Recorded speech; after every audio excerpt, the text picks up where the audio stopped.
रोजमर्रा की लाइफ में कुछ ऐसे टिप्स एंड ट्रिक्स को अपनाया जाए जिनसे अपने ढेर सारे कामों को आसान बनाया जाए।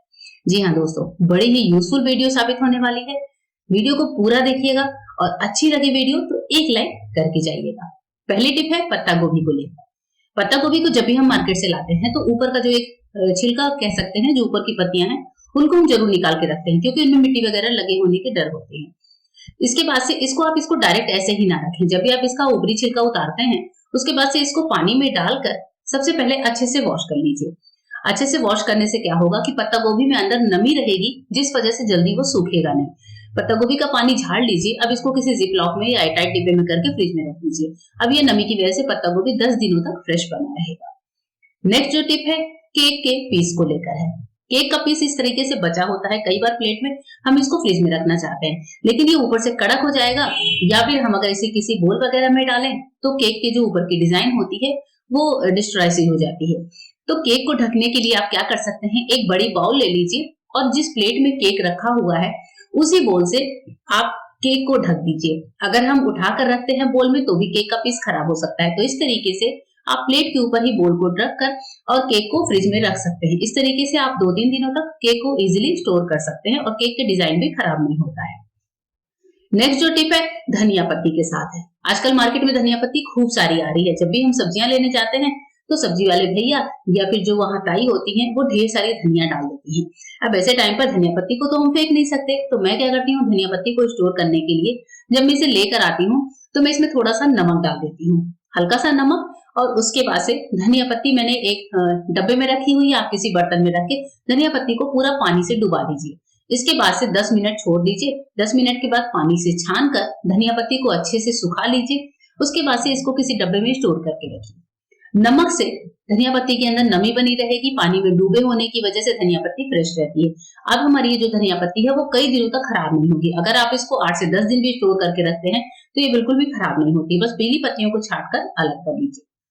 कॉफी का ये पाउच मैं दिखा रही हूँ, ये कितना ज्यादा यूजफुल साबित होने वाला है। तो 10 रुपए का एक कॉफी का पाउच आपको चाहिए होगा। इसके साथ ही साथ मैंने गैस पर जो फोक होता है उसको भी अच्छे से गर्म कर लिया है। फोक को गर्म करके हम क्या करेंगे, जो कॉफी का पाउच है उसमें इस तरीके से रैंडम होल्स कर लीजिए। आप फोक से कर सकते हैं या फिर किसी दूसरी तीली वगैरह से इस पाउच में छेद कर सकते हैं। बस आपको छेद ऐसे ऊपर ही पार्ट में करना है। नीचे चूंकि कॉफी है तो मैं नीचे के पार्ट में नहीं करूंगी, ऊपर ही 3-4 मैंने रैंडम होल्स कर लिए हैं। अब इसके बाद से हमारे पास जो चावल होती है जिसको हम स्टोर करके रखते हैं, जो ज्यादा चावल हम ड्रम वगैरह में स्टोर करते हैं, इस चावल में कई बार इल्ली, घुन, सुरसुरी या फिर इस तरह के कोई भी कीड़े लग जाते हैं। ऐसे टाइम पर आपको क्या करना है, कॉफी के पाउच में छेद करके और इसको चावल के अंदर डाल देना है। कॉफी की महक काफी ज्यादा स्ट्रॉन्ग होती है और इस वजह से इस चावल में घुन या कीड़े नहीं लगते हैं। अब आपको बस ढक्कन को बंद करना है, चावल को स्टोर करके छोड़ देना है। इस तरीके से चावल खराब नहीं होते हैं। नेक्स्ट टिप है वैसलीन के साथ। वैसलीन आजकल सर्दियों में खूब इस्तेमाल होता है, लेकिन वैसलीन को अगर मेरे बताए तरीके से आपने इस्तेमाल कर लिया दोस्तों, वो भी कई तरीके से, तो आप देखेंगे कि आपके बहुत सारी समस्याओं का अंत होने वाला है। तो यहाँ पर हमने लिया है वैसलीन और इसको हम थोड़ा सा निकाल लेते हैं किसी छोटी सी कटोरी में। तो मैंने यहाँ पर छोटी सी कटोरी ली है जिसमें मैंने थोड़ा सा ½ चम्मच के लगभग वैसलीन ले लिया है। अब वैसलीन में जो दूसरी चीज हम ऐड करेंगे वो है दूध, यानी कि नॉर्मल मिल्क। आप ठंडा या फिर नॉर्मल मिल्क ले सकते हैं, गर्म दूध का इस्तेमाल ना करें। अब इसके बाद से हमें वैसलीन में दूध को अच्छे से मिलाना है। पहले तो आपको लगेगा कि ये मिक्स ही नहीं हो रहा है, लेकिन थोड़ी देर तक जब हम इसको ऐसे अच्छे से घुमाएंगे तो वैसलीन में दूध मिलाना आसान हो जाता है। तो ये देखिए हमारे वैसलीन में दूध जो है मिक्स होकर तैयार हो चुका है। मैंने इसको काफी देर तक फेंटा, अब ये अच्छे से एक अच्छा सा गाढ़ा मिक्सचर तैयार हो चुका है।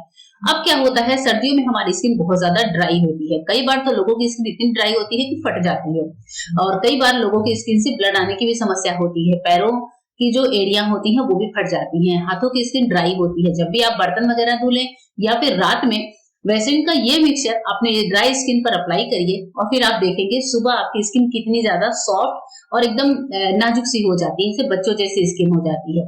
ये पेस्ट बनाकर आप रख भी सकते हैं और जब भी आपको जरूरत हो तब आप इसको लगा भी सकते हैं। तो मेरी स्किन भी काफी ज्यादा ड्राई हो जाती है तो मैं पैरों पर, हाथों पर ये जो मिक्सचर है दूध और वैसलीन का उसको अप्लाई करती हूँ और इसके स्किन में शाइन भी आ जाती है। अब हमने ये जो वैसलीन में दूध मिलाया है, इसी मिक्सचर में अगर हम एक चीज और मिला दें दोस्तों तो ये और भी इफेक्टिव फॉर्मूला बनकर तैयार हो जाएगा। तो दूध और वैसलीन के साथ अब हमने मिलाया है कोलगेट। जी हाँ, व्हाइट कोलगेट का पेस्ट लिया है। अब इसको भी उसी तरीके से अच्छे से घुमाते हुए हमें मिलाना है। वैसलीन में किसी भी चीज को मिलाना थोड़ा सा मुश्किल हो जाता है क्योंकि वैसलीन काफी ज्यादा जमा हुआ होता है, तो इसको मिलाने में आपको थोड़ा सा टाइम लग सकता है, 10-20 सेकंड का। तो यहाँ पर देखिए हमने पेस्ट को अच्छे से मिला लिया। अब इसका इस्तेमाल कैसे करना है, जैसे कभी कभी खाना बनाते समय या फिर हाथों पर इस तरह से झलके हो जाते हैं, जैसे मेरे भी हस्बैंड के हाथों पर इस तरह से एक छोटा सा झलका निकल गया पतंग उड़ाने की वजह से। तो जो मांझे की डोर से जो हाथ है वो इस तरह से झलका हो गया। इसमें आप ये वाला जो वैसलीन और कोलगेट का मिक्सचर है और दूध का, ये लगाकर छोड़ दीजिए। आधे घंटे में ही इनके हाथ का झलका जो है बिल्कुल दब गया था और हाथ बिल्कुल स्मूथ हो गए थे, तो इनको खुद को भी बहुत ज्यादा आराम मिला था। कहीं भी जल जाइए तो इस पेस्ट का यूज कर सकते हैं। नेक्स्ट, इस पेस्ट का इस्तेमाल हम कर सकते हैं अपने किचन टैप पर।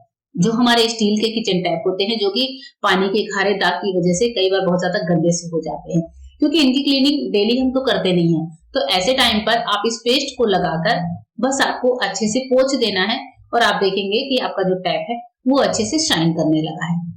यहाँ पर मैंने मिक्सचर को अप्लाई किया, उसके बाद से मैंने लिया है एक टिश्यू से मैंने पूरे मिक्सचर को टैप पर अच्छे से पोंछ दिया है।